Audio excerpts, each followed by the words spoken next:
Hello YouTubers, this is GoldStandard00924 coming at you with another video. And as you could read up in the title screen, basically I'm going to be revisiting one of my older Power Rangers TV reviews. The video I did a couple years back with Dino Thunder, I really felt like I could have elaborated a little more.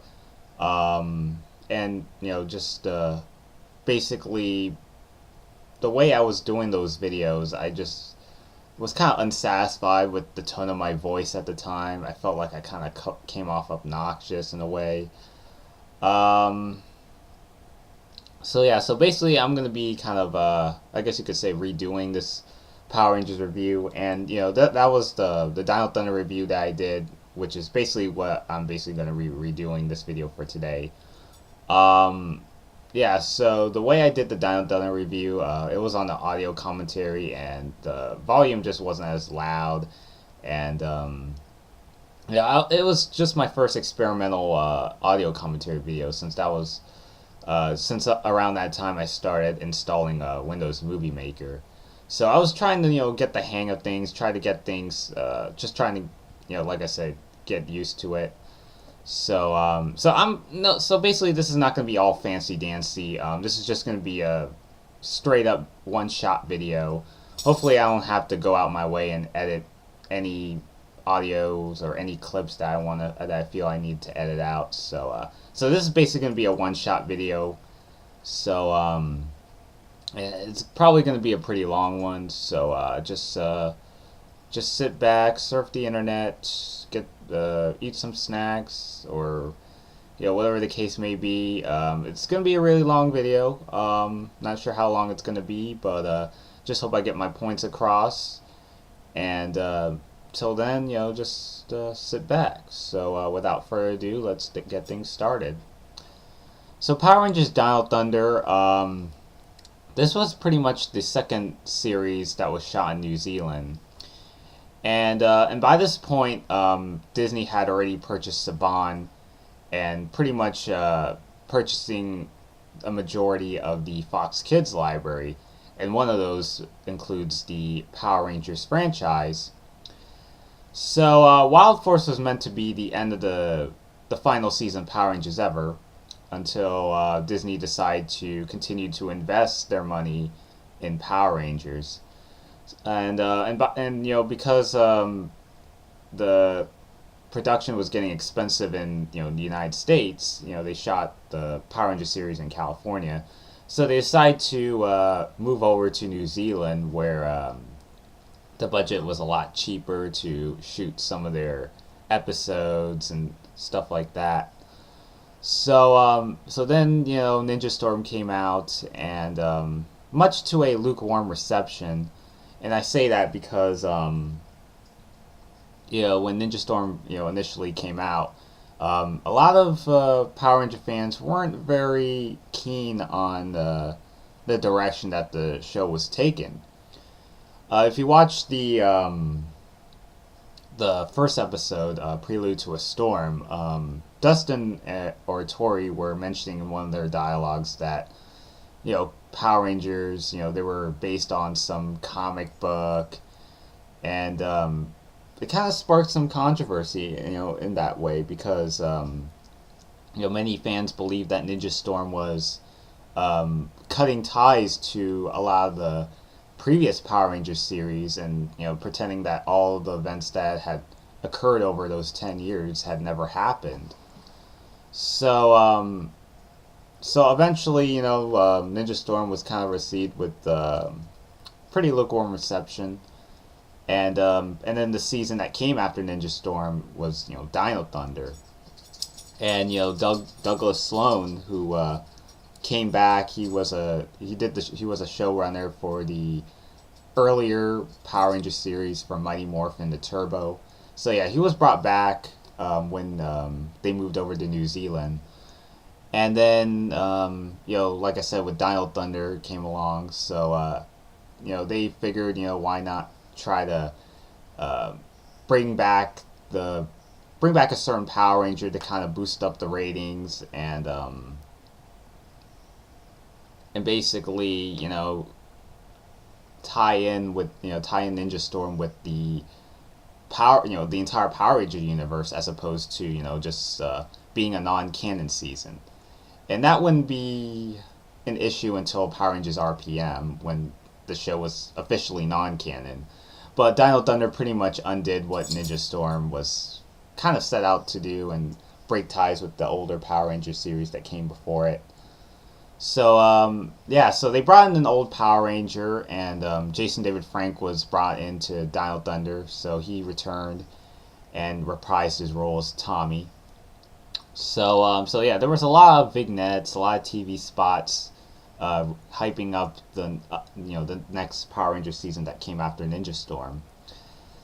So yeah, so when I saw that promo, that included Jason David Frank, I was so shocked at first, because he hadn't been in the Power Rangers in like over half a decade. Yeah, because his last appearance was Turbo, and he basically, I mean, he came back for Forever Red in 2002 for Wild Force, but that was just a one-off appearance. But unlike that, Jason David Frank ended up coming back on a consistent, bigger basis, and he came back for Dino Thunder as a mentor for the new Power Rangers. So yeah, so basically, he came back, and Dino Thunder. This was the first Power Ranger series where that they used under the introduction of the Jet X brand. Yeah, around that time, Dino Thunder came out in like February of '04. So, yeah, basically, this is the first Power Ranger series to be under the Jet X label. And it was basically like an unofficial reincarnation of Fox Kids. Because, like I said, Saban had purchased Saban, and with that, also purchased a good chunk of the Fox Kids library. So Jet X, yeah, it was basically your action adventure theme programming block, and it also had like original programming as well, but it also had reruns of shows that formerly aired on Fox Kids, including the '90s X-Men, Spider-Man, Digimon, Metabots. Beyblade wasn't on Fox Kids, I don't think, but yeah, it was basically like a dumping ground for shows that were also on Fox Kids, but it was also a block full with new and original programming that was coming out at the time.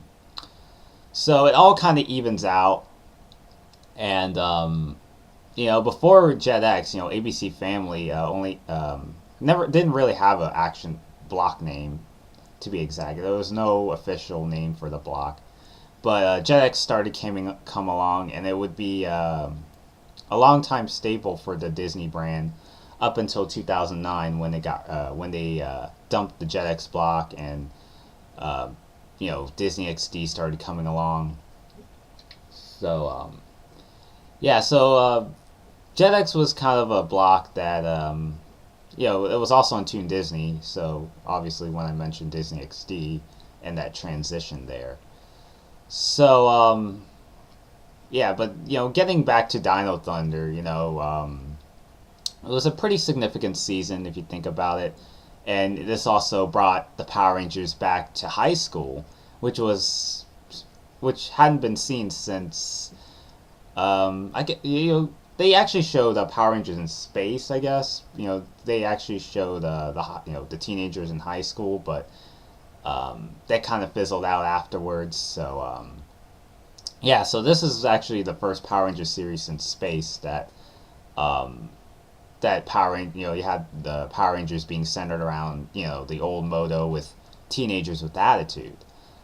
So yeah, so that was also a thing to make note of. Yeah, so let's just kind of get things started with the two-parter to kind of open up this season.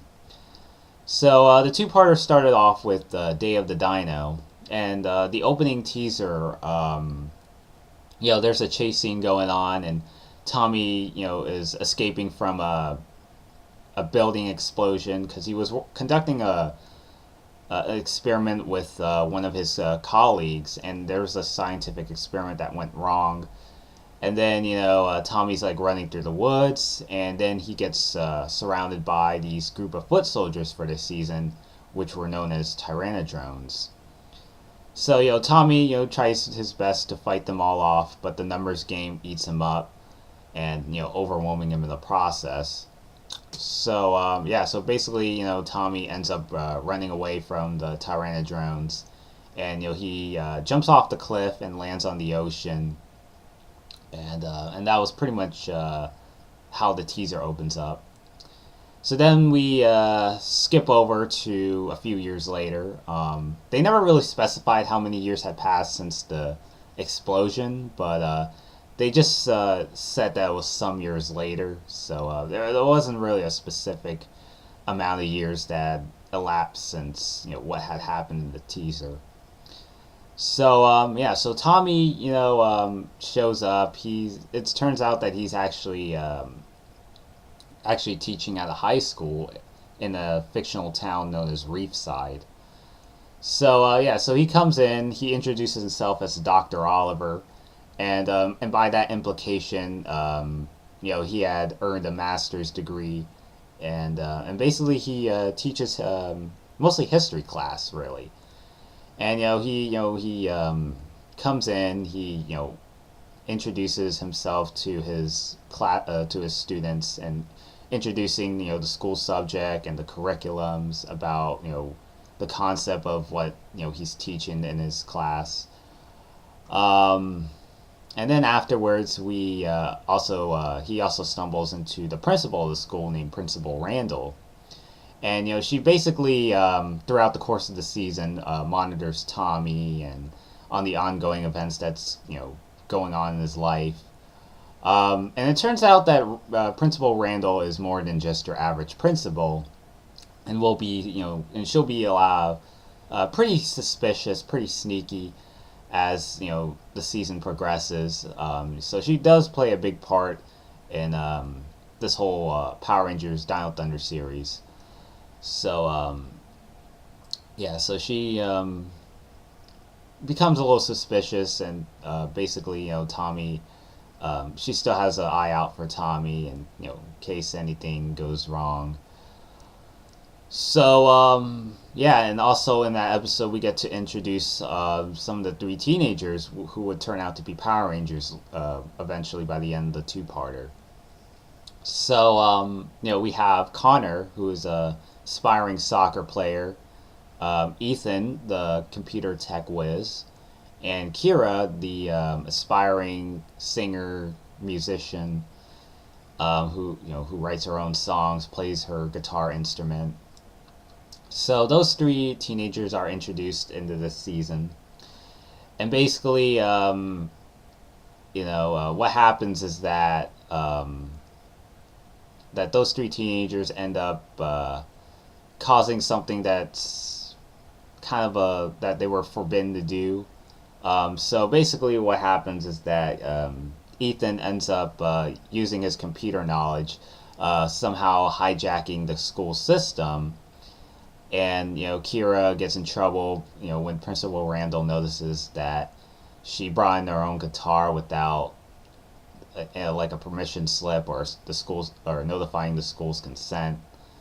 And Connor gets in trouble for skipping school or skipping class, and just basically practicing practicing soccer.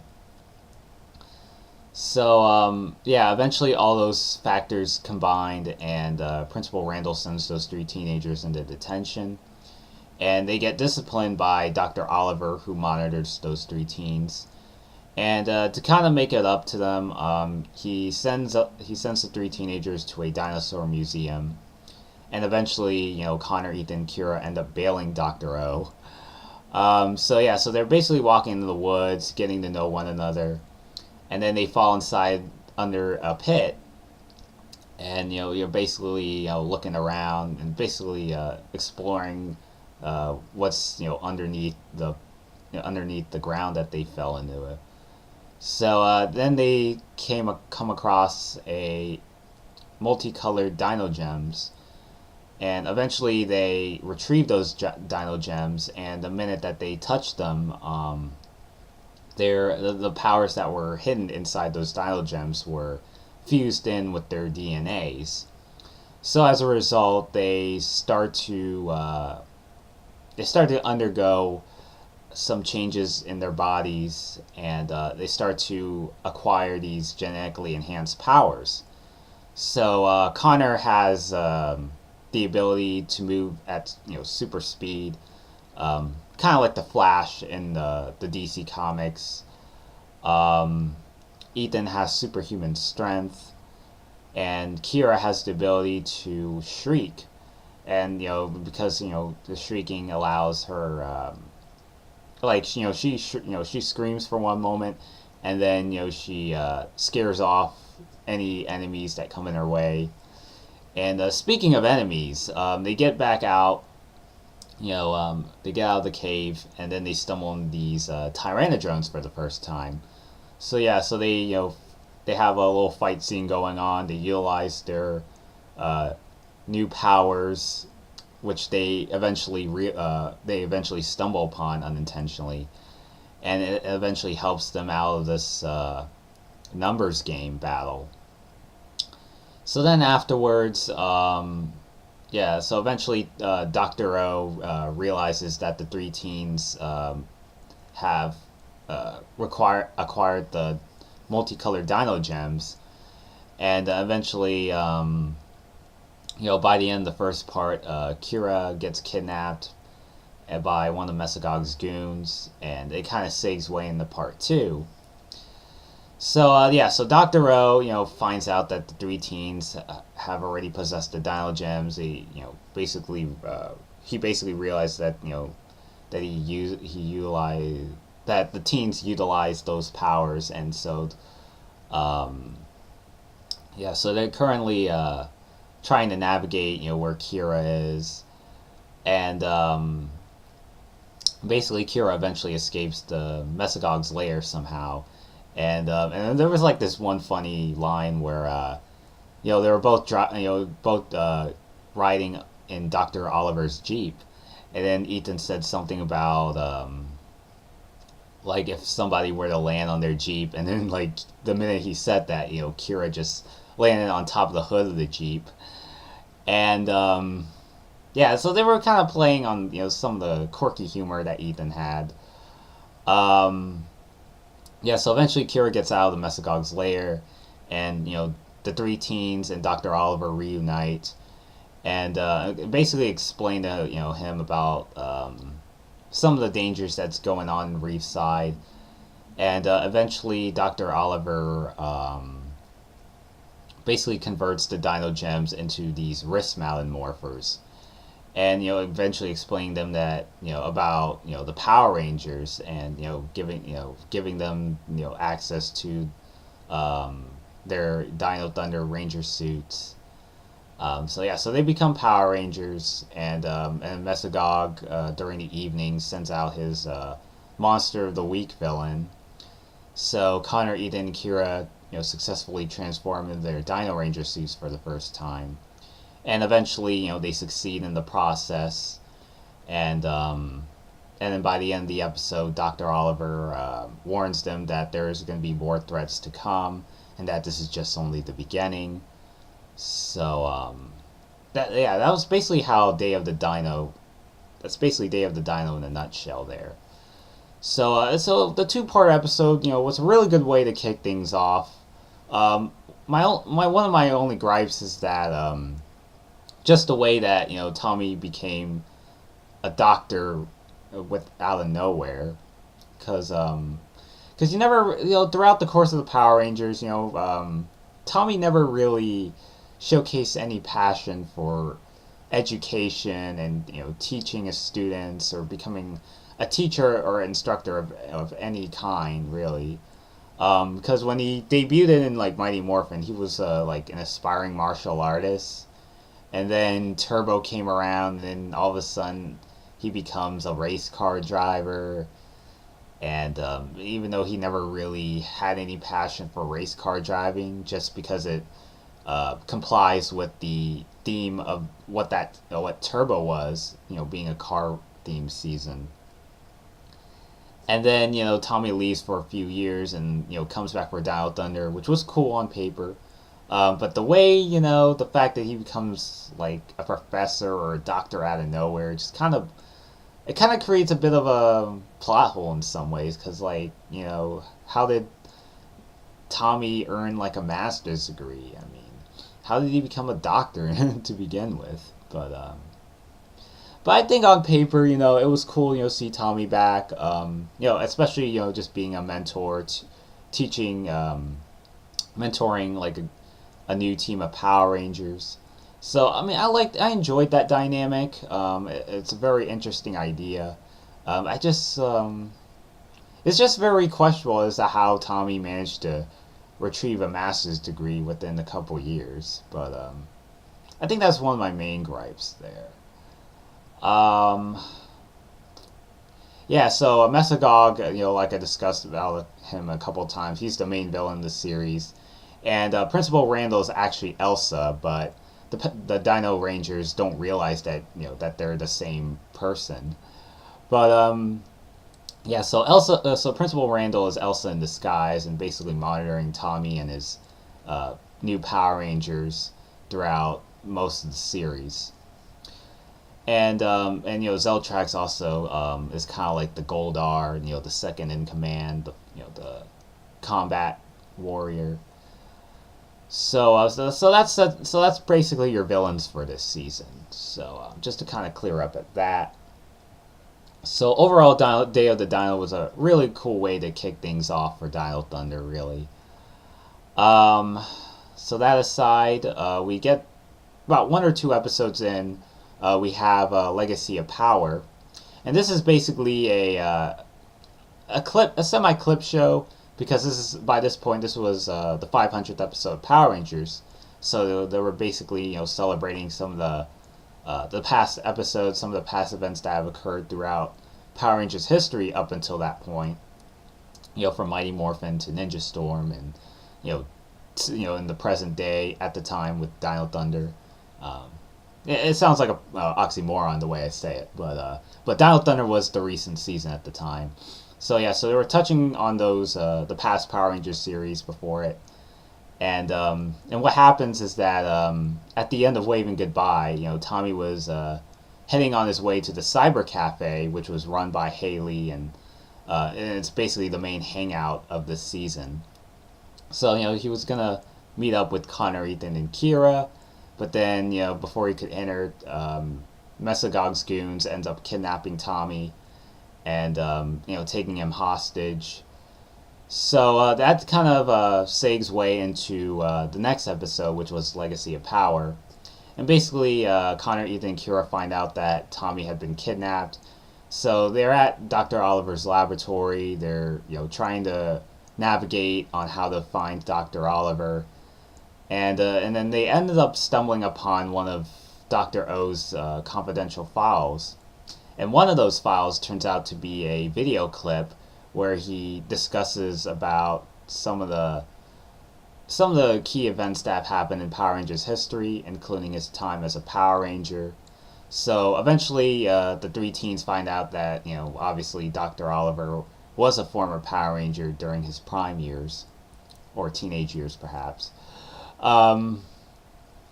Yeah, so eventually they just highlight the clips in chronological order. So it started around Mighty Morphin, just basically discussing about, how all things started and how these 5 teenagers were recruited by Zordon to become, superheroes in multicolored costumes known as the Power Rangers. And then, they basically go from one sequence to another, and then, Tommy getting introduced and becoming the evil Green Ranger, and then, basically we all know what happened, and eventually, Rita, he breaks Rita's spell. So, yeah, while all the clip shows, they go from, in chronological order, Mighty Morphin, Zeo, Turbo, Space, so forth. And then Haley suddenly shows up in Dr. O's laboratory, and it turns out, even though she ran the Cyber Cafe, She directly states that she had attended college with Tommy not long after Turbo, not long after he left. So basically, Haley knows that those three teens are Power Rangers. So eventually, she helps the three teens in trying to navigate the location where Tommy is. But they're still working on that, and there's more clip shows along the way. And eventually, at some point, Connor mentions about Ninja Storm because which was pretty significant because this series and Ninja Storm are really heavily tied in together. So yeah, Connor does mention the fact that he had a twin brother, and it turns out it's actually the same actor that plays Connor. Yeah, so if you saw like the end of Storm Before the Calm, which was like a two-parter finale for Ninja Storm, they actually showed a little cameo of the actor that would go on to play Connor, and he was actually one of the new students trained at the Wind Ninja Academy. So yeah, so Connor, they're the same actors. They used kind of like the twin brother as an excuse because they both resembled exactly like each other. So yeah, so Connor, this would be kind of a common theme that you'll see in most Disney seasons because they'll most likely recycle the same actors and they'll have them portray different characters. And there's going to be more to that when I get along in this video. So yeah, so like I mentioned, Connor mentions that he had a twin brother training in the Wind Ninja Academy, and ended up kind of didn't really last very long in the Ninja Academy. So yeah, eventually by the end of the episode, they finally found out that the location of where Tommy is, and the Dino Rangers, just trying to figure out ways to get inside there. Now they didn't have to go inside Mesogog's lair actually. In the next episode they don't, but yeah, so they basically know where Tommy is, and they're gonna do what they can to kind of keep the mission statement that the Power Rangers aren't gonna give up, and they're gonna fight until the bitter end and stuff like that. So yeah, that was basically Legacy of Power there. So I mean, the clip show itself was pretty decent. They actually didn't really.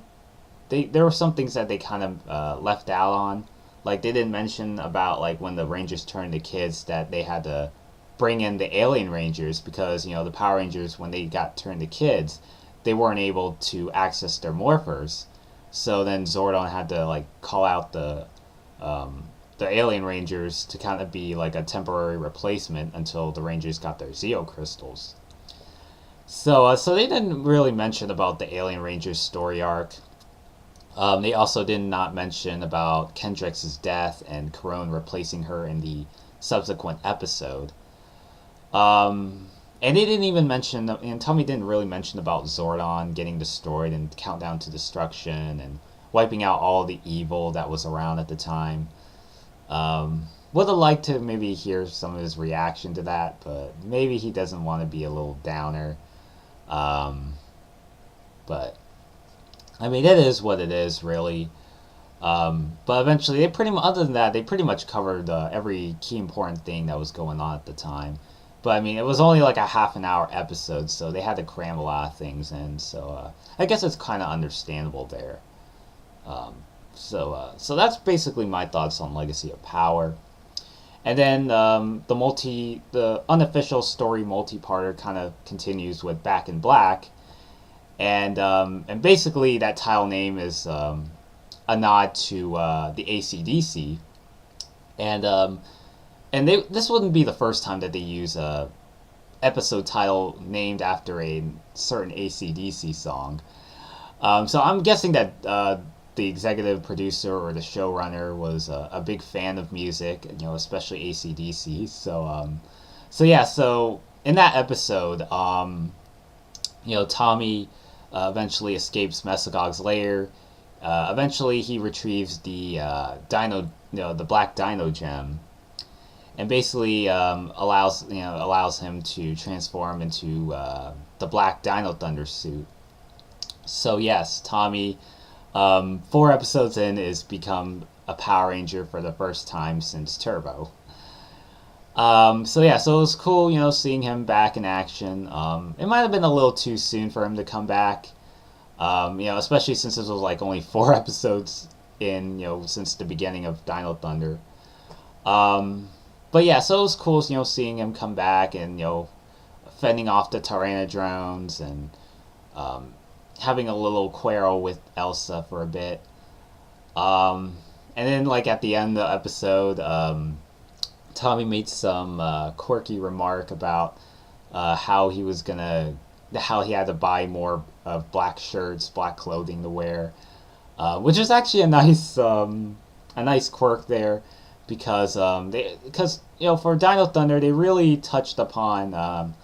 It's more of like a satirical season if you think about it, because they always touch upon the aspects of Power Rangers over the years, and very subtle things that would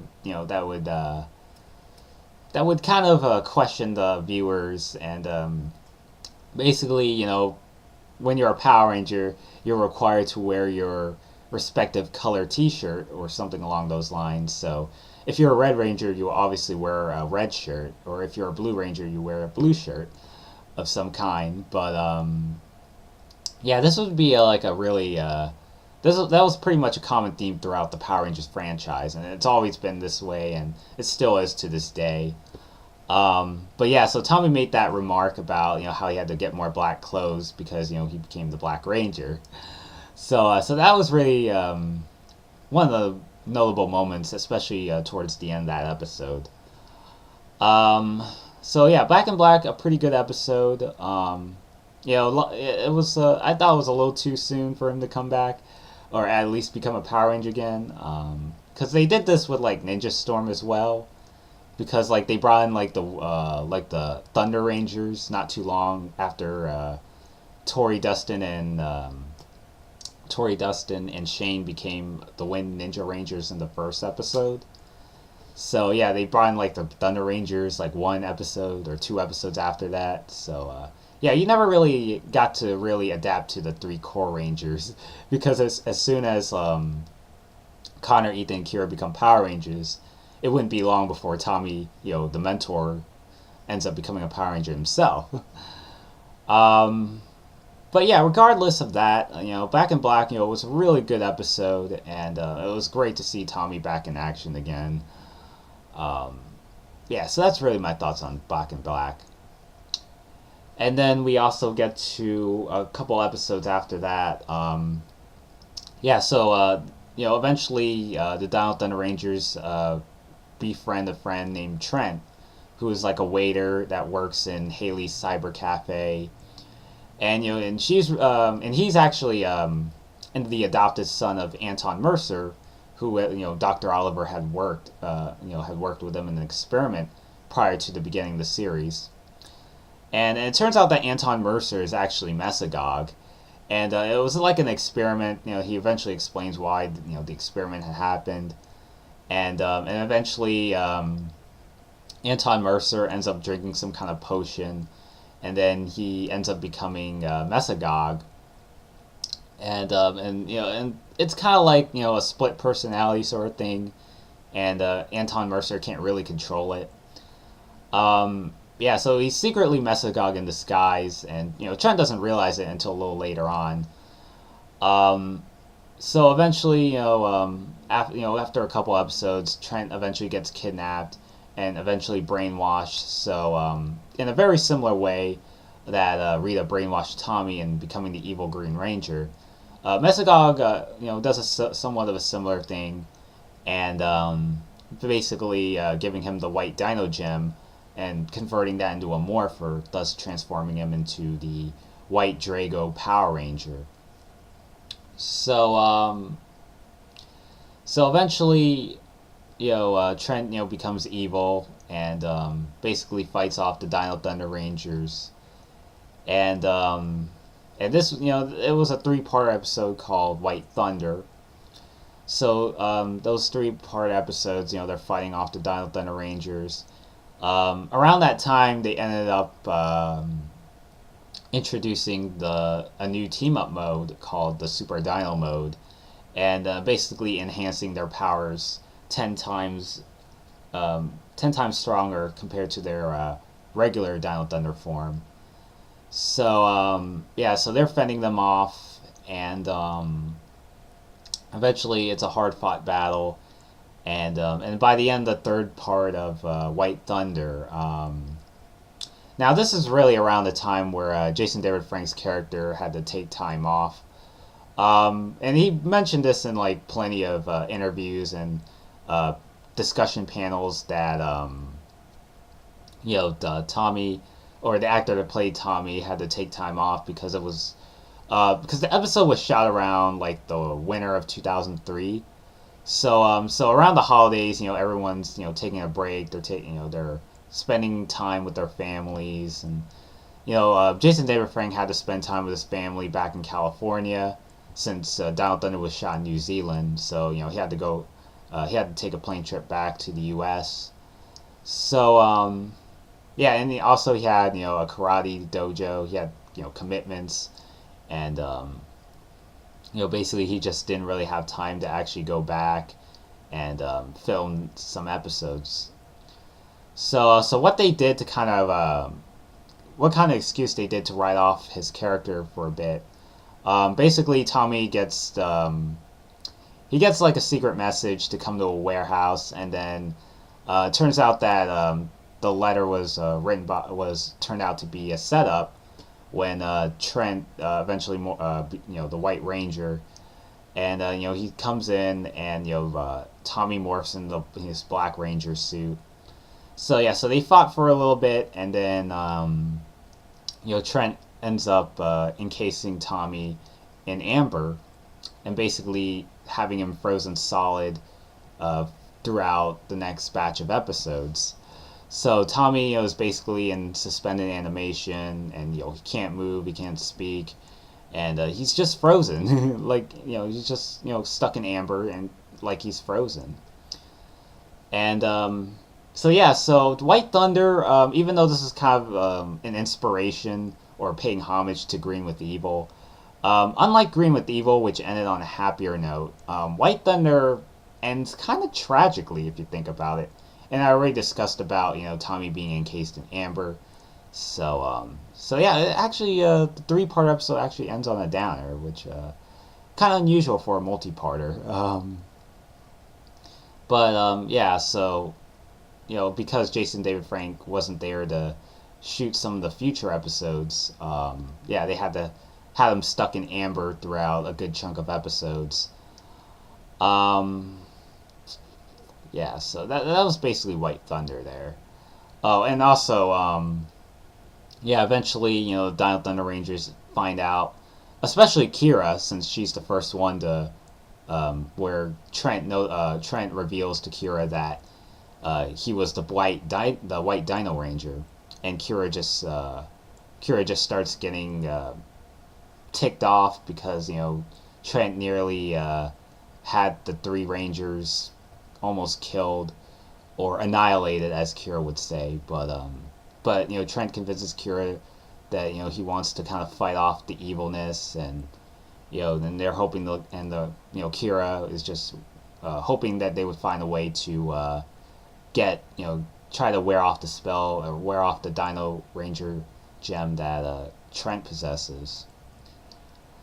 So yeah, so it takes a while for the Dino Rangers to kind of basically get the evilness that's inside Trent, and eventually Trent overcomes the evilness, and eventually the White Dino Ranger turns to the side of good, and then and eventually because of that, Mesagog ends up making a White Ranger clone, and this would become a little rivalry that he and Trent would have.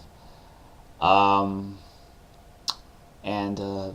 yeah, so Trent ends up defeating the White Dino Ranger clone. It's like a little mini story arc that goes on around like the second half of Dino Thunder, but I didn't really care for the Dino Ranger clone thing with Trent. Excuse me. Yeah, so the White Ranger Dino clone was kind of unnecessary in my opinion.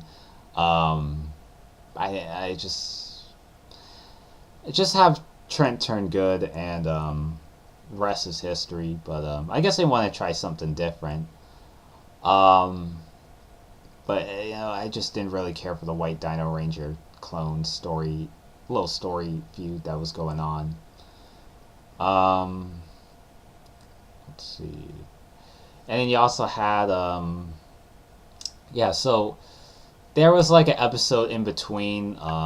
Yeah, so Tommy, like I discussed, he was kind of encased in amber, and then basically he's out of action, and then eventually they dispel the amber, but despite that, Tommy was unable to demorph when he tries to demorph, but it kind of backfires. So since JDF is still in the U.S., so he had to provide voiceovers to kind of make up for the lack of show dates for future episodes. Um, so that was basically it's basically kind of like a work in progress sort of thing that that a little mini story arc that kind of carries on as like the middle half of Dino Thunder really, and it was just kind of really disappointing that Tommy didn't really show up as much as we all thought he was gonna be there. So yeah, so it was better than nothing really, but I don't know, it was just kind of a. At least he provided voiceovers. I think that at least that makes it up. I mean, it's not like someone else had the voiceover Tommy and it wasn't him. It's not like the Jason Trini and Zach incident where they just have like random voiceovers pretend try to mimic Jason Trini and Zach's voice when they sounded nothing like them. But at least JDF provided actual voiceovers for his stunt actor that was inside that dino suit. Um, and then you also have the most notable episode, Lost and Found in Translation, which basically parodies, or just basically, the Dino Rangers just poke fun of the counterpart to Dino Thunder, which was Aber Ranger. So Aber Ranger was, like Dino Thunder, was a dinosaur themed season. So yeah, so Connor, Ethan, Kira in this filler episode were just sitting. They were basically hanging out at the cyber cafe alone, and they're basically watching some TV episode of Aber Ranger, and just basically making fun of the fact that there were that they asked themselves like are there Japanese Power Rangers out there, or something along those lines. But so yeah, so they basically makes there's always still the stereotypical Asian English dub episode where they're just talking while their sound is very off, like they normally when you watch like one of those language dubs, like especially like English dubs that they did like in Dino Thunder. Basically, their voices just keep on moving, but their voices are way off. They're out of sync. Like watching a bad quality YouTube clip, and basically, they're watching that episode, they're poking fun of it.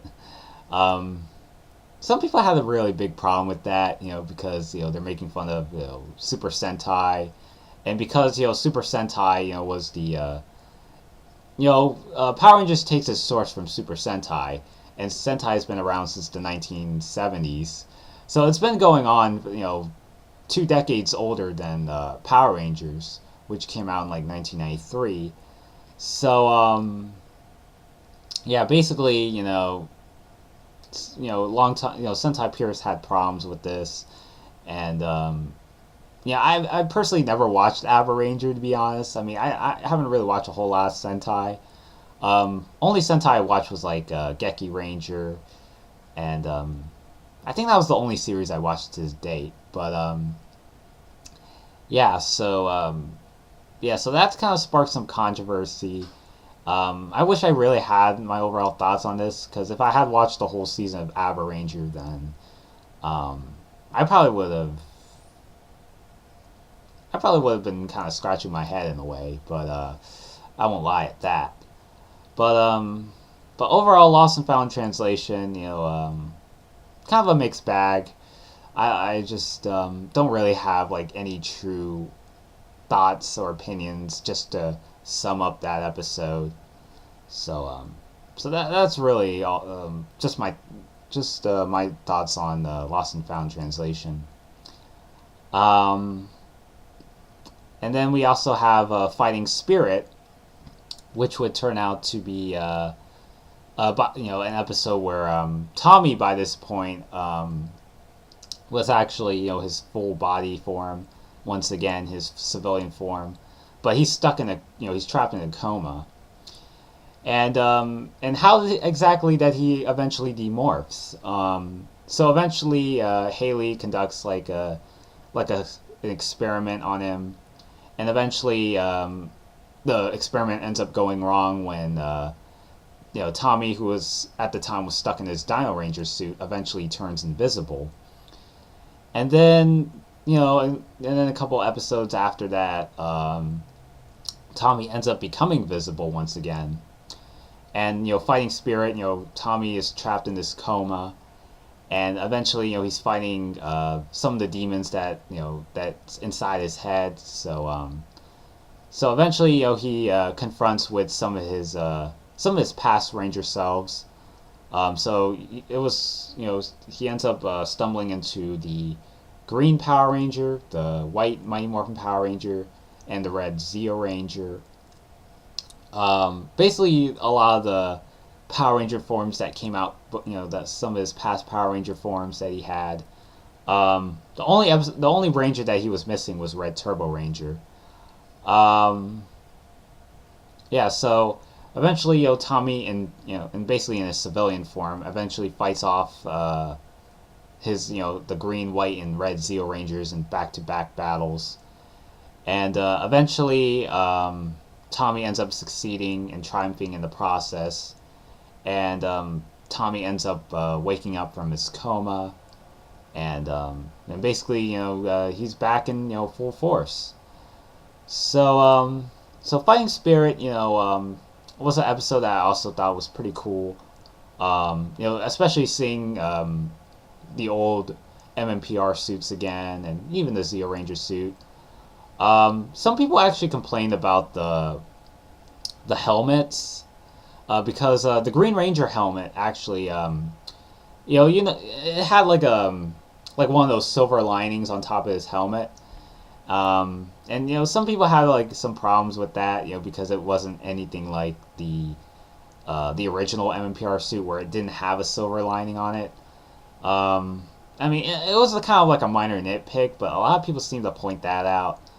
I didn't really mind it personally. I mean, I could understand, having to be as accurate as you possibly can, but I mean, they still had like the actual dragon shield that he had from that zoo that was borrowed from Zoo Ranger, and it wasn't like the flimsy stuff, like the flimsy shield from MMPR where it looks so cheap and fake.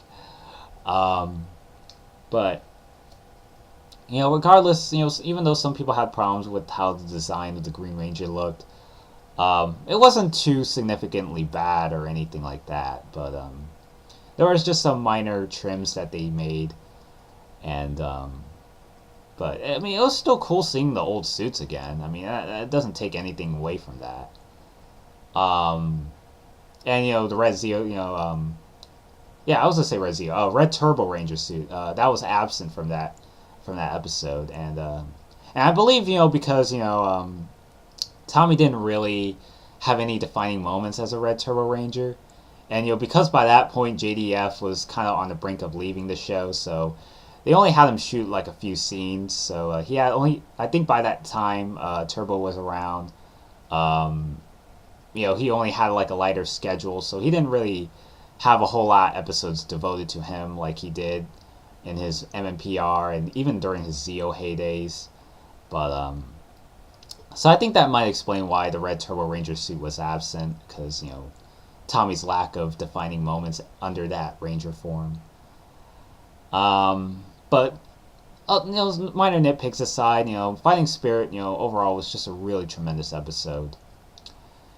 And then we get to the team up episode of the season, and this would be a two-parter. And this was actually entitled Thunderstorm, which is also a crossover between Dino Thunder and Ninja Storm. And basically what happens in that two-parter, by this point, Shane, Dustin, and Tori end up becoming seniors in the Wind Ninja Academy, and eventually their sensei, who was the mentor from Ninja Storm, informs them that there's some danger is looming once again, and then they have to morph back into action. But what they didn't realize is that their sensei wasn't actually their actual sensei, because it turns out that that Lothar was disguising as sensei, and eventually the three Wind Ninja morphers, when they got fused into their wrist arms, eventually Shane, Dustin, and Tori get brainwashed by Lothar, and then it turns out that the actual sensei was actually hanging on like a cliff, and he was like tied around, so he couldn't move or anything like that. So eventually, they end up wreaking havoc at their own academy, and Mariah and Capri, who were Lothar's daughters, end up reuniting with Lothar once again, although Mariah and Capri are kind of reluctant to align with their father again, especially after all the damage that he caused in Ninja Storm and stuff like that. So eventually, Shane, Dustin, and Tori end up confronting Connor, Ethan, and Kira. So they go over the reef side, and they both, have a little spar here and there, and which was actually pretty cool. And what makes it interesting is that instead of having the same color rangers squaring each other off, this was actually one of those few exceptions with this. So what they did instead was, instead of Tori fighting Ethan, they had Tori fighting Kira, since they both are, the same sex genders. And, Ethan was fighting Dustin, and, the only time, Connor, fighting Shane. So that was the only time that they used two rangers of the same colors fighting each other. So eventually, the Wind Ninja Rangers end up kicking the Dino Thunder Rangers' ass.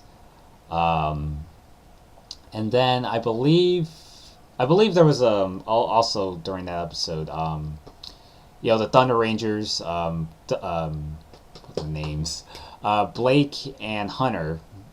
Yeah, so they end up visiting Reefside. There's like this motorcycle contest going on. Kira, eventually, or at least Kira or Blake asks out on a date. There was some kind of tension going on with those two, and it was never really kind of explored as much. But yeah, so I think Blake invites Kira over to a motorcycle alley, and eventually, I think around part 2, Cam, the Green Samurai Ranger, eventually finds out that Sensei was kidnapped and eventually rescues them. And basically Cam, Blake, and Hunter both help Sensei out, and then eventually try to find ways to retrieve their old Ranger forms, and which were kind of depleted by Lothar. So eventually they retrieve their ninja powers, and then they meet up with the Dino Thunder Rangers and basically set up a trap for the Wind Ninja Rangers as well, that basically dispelling them of Lothar's brainwashing.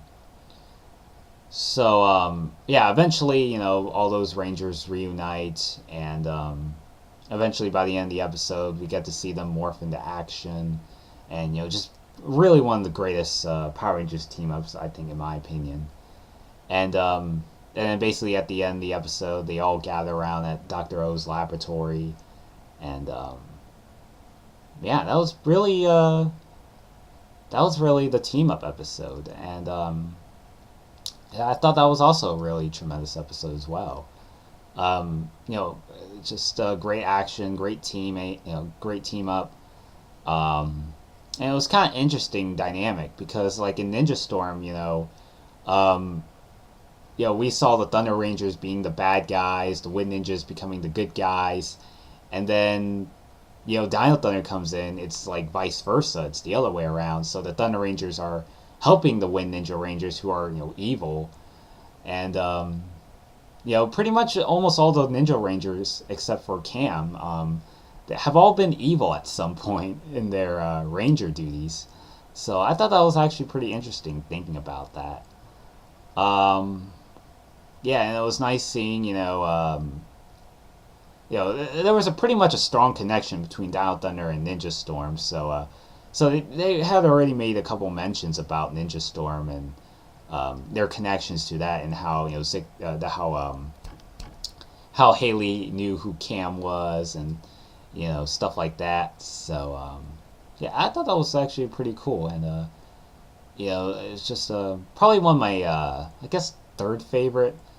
Um, I want to say either Reinforcements from the Future or the Lost Galaxy Space Team Up was arguably the best ones, but I actually enjoyed the Dino Thunder one. Especially when they did that morphing call. There was like that one moment where they all did that morphing call. So I thought that was actually pretty awesome. So that's really my thoughts on Thunderstorm there. Um, and then afterwards, at some point, the Dino Thunder Rangers eventually found out that Anton Mercer is actually Mesagog, and basically, Trent, who was the White Ranger, who was the adopted son of Anton.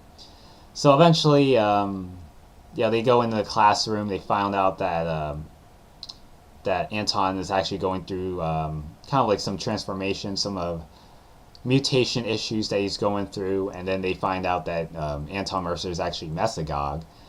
So eventually, Trent never told the Dino Rangers that he was Mesagog the whole time, even though Trent knew, his identity as Mesagog. But yeah, eventually, as a result, the Dino Thunder Rangers, including Tommy, end up losing Trent's trust. So they basically played up a clip show emphasizing on that episode and the idea of whether or not the Dino Thunder Rangers could ever trust Trent once again and really count on him to help them. Yeah, so eventually, they patch things up, and then you have the 2-part episode, Thunderstruck, where the Dino Thunder Rangers fight Mesagog. They eventually, at some point around that time, they found out that also that Principal Randall is actually Elsa, and Dr. Oliver and Elsa were actually fighting outside the campus, and then like the whole high school students kind of came out to watch it. So I thought that was actually pretty funny there. Just thinking about that. Yeah, so it turns out that Principal Randall is actually Elsa, and then Elsa and Mesagog have some falling out, and eventually Elsa gets kidnapped, and then the Dino Thunder Rangers have to like save her. So yeah, Elsa is actually reverted to her original form. So she actually had some long hair, whereas Principal Randall, when she came in, she had like shorter hair. But eventually, Elsa showcases her true form and having a lot longer hair than what was actually presented in that throughout most of the series. Um, and so eventually, they rescue Elsa, and then it eventually comes down to one final showdown, where where the Dino Thunder Rangers fight Mesagog, and under his final and true transformation, very powerful transformation, but that kind of wears out the Dino Thunder Rangers. So so the Dino Thunder Rangers end up using all their Dino gems, using all their powers, and eventually destroying Mesagog for good. Um, Now, for those who are wondering about Anton Mercer, he already, by that point he already split from Mesogog. Uh, Nearly forgot about that. So yeah, so Anton Mercer actually splits away from Mesogog, so Mercer isn't destroyed or anything like that.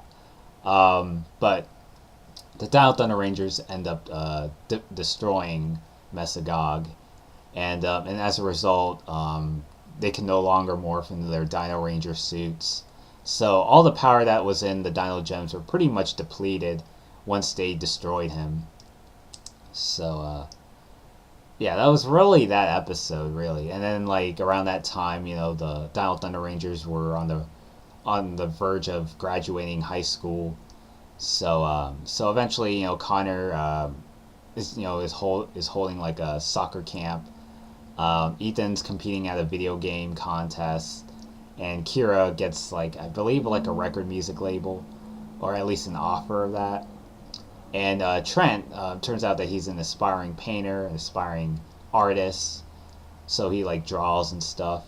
So yeah, so he also gets an offer to attend a art school, and his father being proud of him and stuff, and basically ends with a performance by Kira, and yeah, that was really Dino Thunder in a nutshell there. Um, yeah, so overall, Dino Thunder just a pretty good season. There were some things that kind of scratched my head in some ways. Um, but overall, I really enjoyed this season. I thought this season was a lot better than Ninja Storm.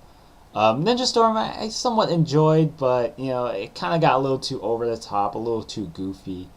Dino Thunder kind of balanced out the goofiness and the serialized nature of the whole series a little better.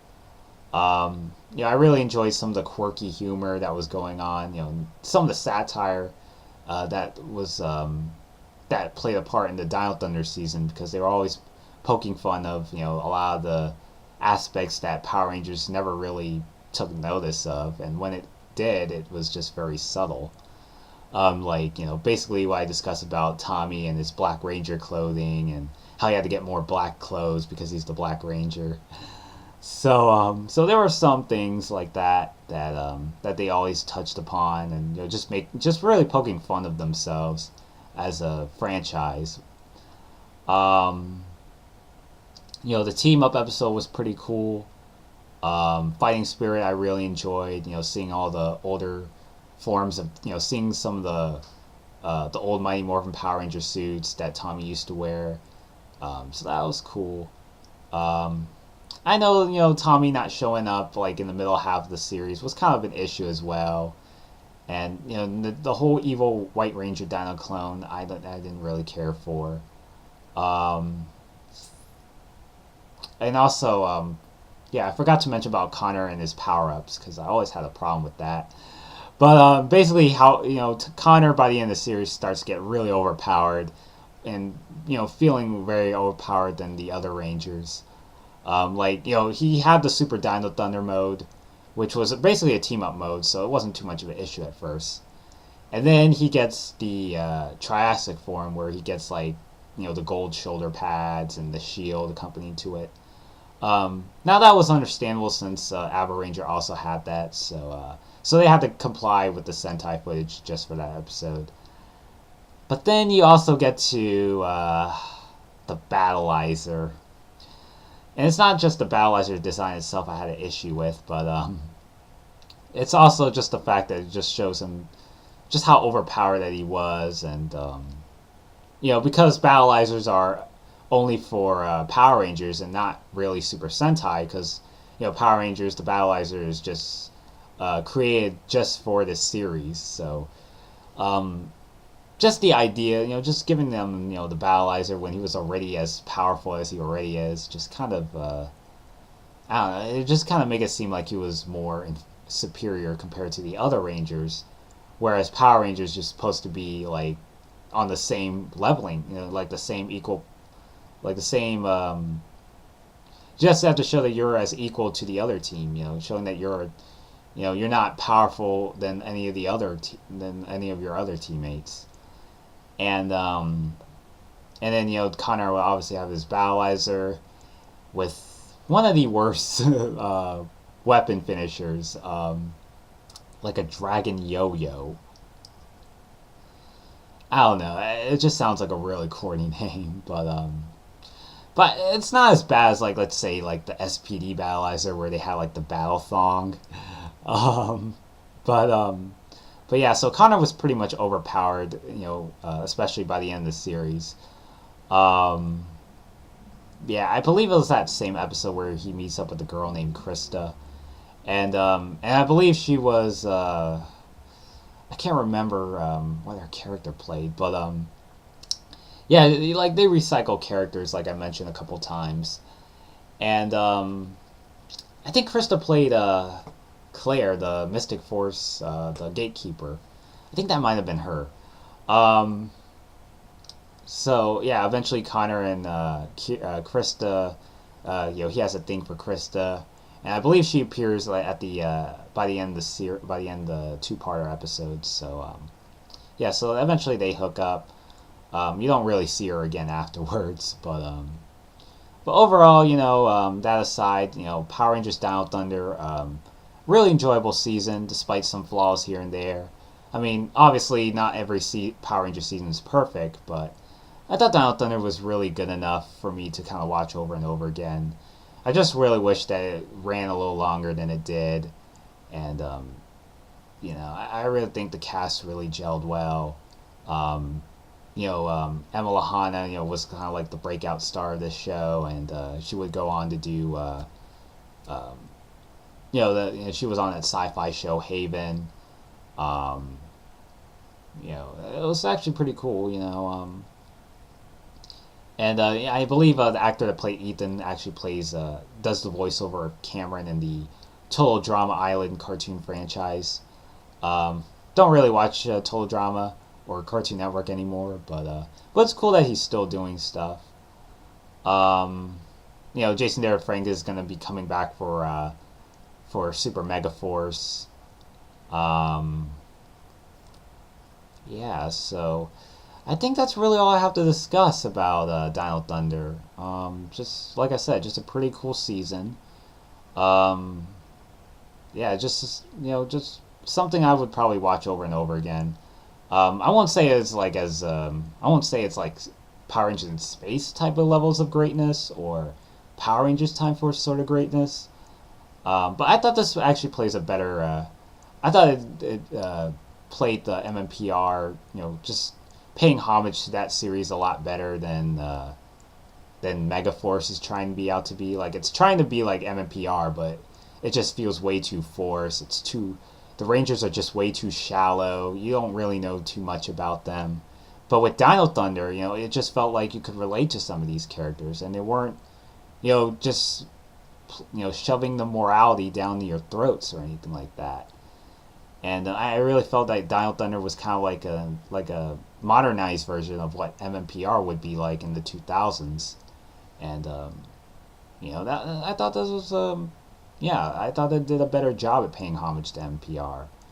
So yeah, so that's really my thoughts on Dino Thunder. I'd be looking forward to maybe Power Rangers Dino Charge next year, but I don't want to get my hopes up because I'm just so let down with the past two Power Rangers seasons. So I wouldn't be surprised if Dino Charge is as hokey as Samurai and Megaforce as a whole have been. But we'll just have to wait and see there. So yeah, so apologize for this long video. I hope you I hope you had stuck by despite the rambling and a lot of the information I had to provide, but I hope it was worth the ride. Um, yeah, so till next time, just leave down your thoughts on Power Rangers Down Thunder down below. Just what your overall thoughts on this series. What did you like? What did you dislike? Whatever the case may be. And till next time, this is the Gold Standards User 924 signing out.